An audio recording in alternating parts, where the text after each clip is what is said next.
गई है कि कोई भी फूड की एडिक्शन हो उसको ख़त्म करने के लिए आपको थोड़ा सा रोज़ा रखना पड़ना है, छुप का रोज़ा थोड़ा सा रखना पड़ना है। और वो ये रोज़ा है, पानी का जो रोज़ा होता है, वो आपको बहुत अच्छा करेगा। अगर आप 5 घंटे रख सकते हैं, अगर आप 6 घंटे रख सकते हैं, किसी वक्त कितना भी आप रख सकते हैं, आप वो रखना शुरू करें, क्योंकि ये चीज़ आहिस्ता आहिस्ता आएगी।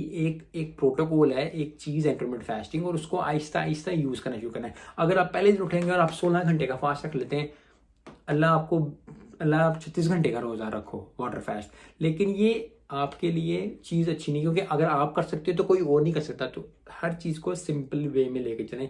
एक हफ्ते आप 1 घंटा पहले 1 घंटा बाद उठ के कुछ ना खाएं। अगर आप नॉर्मल वे में बात कर रहा हूँ, वो हो गई 10। अगर 8 घंटे सो रहे हो तो 10 घंटे आपने फास्ट कर लिया, अब उसको 7-8 दिन लेके चलो। अगर आपको कंफर्टेबल फील होता है, फिर उसमें आधा घंटा ऊपर कर लो, आधा घंटा नीचे कर लो, कुछ भी एडजस्ट कर लो। और ये चीज़ें जो हैं वो 6 महीने, साल लेती हैं। अगर आपने